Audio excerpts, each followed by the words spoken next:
हथियारी नक्सल तो गए, लेकिन दिमागी नक्सल, ये दिमागी नक्सल मौके की तलाश में है। हिंसा अराजकता के वो रास्ते खोज रहे हैं, समाज को गलत राह पर घसीटने के लिए भांति भांति के दांव कर रहे हैं।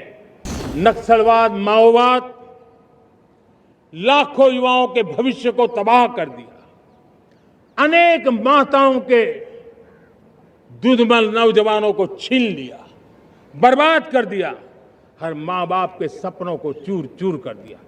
इस नक्सलवाद ने 4 दशक तक हिंदुस्तान के बहुत बड़े हिस्से को, बहुत बड़ी आबादी को दबोच करके रखा था, बंदूक के नोक पर दबोच करके रखा था, संविधान की धज्जियां उड़ा दी थी और देश के सामान्य नागरिकों की रक्षा में 3,500 से ज्यादा हमारी पुलिस के, सुरक्षा बल के जवान शहीद हो गए। युद्ध के अंदर जितने सैनिक मरते हैं, उससे ज्यादा हमारे पुलिस जवानों को जान की बाजी लगानी पड़ी ताकि देश के सामान्य मानवी को सुरक्षा मिले।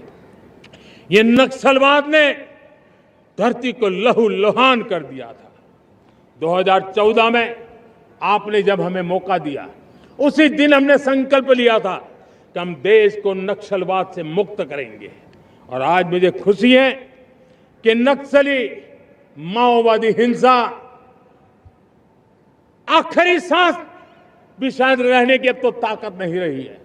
पूरी तरह उसे खत्म करने की दिशा में जहां पर कभी नक्सलवादियों की गोलियां चलती थी, जहां पर कभी धरती रक्त रंजित रहा करती थी, आज उसी नक्सल क्षेत्रों में, उसी इलाकों में नक्सल मुक्त होने के कारण विकास, विश्वास और प्रयास का तिरंगा लहरा रहा है। मेरे प्यारे देशवासियों, लेकिन इस चुनौती को हमने कम नहीं आंकना है। इस चुनौती से हमें और भी सावधान रहने की जरूरत है। वर्षों तक देश की सत्ता में माओवादी सोच के लोग गलियारों में अपनी जगह बना करके बैठे थे। सरकारी कमेटियों में सलाहकार के रूप में भी ये माओवादी सोच ने नीतियों को प्रभावित किया था। मेरे प्यारे देशवासियों, जंगलों में हमें हथियारी नक्सलों का खात्मा बुलाने में, उस संकट से देश को मुक्त कराने में सफलता मिली है। लेकिन हथियारी नक्सल तो गए, लेकिन दिमागी नक्सल, ये दिमागी नक्सल मौके की तलाश में है। हिंसा अराजकता के वो रास्ते खोज रहे हैं, समाज को गलत राह पर घसीटने के लिए भांति भांति के दांव कर रहे हैं।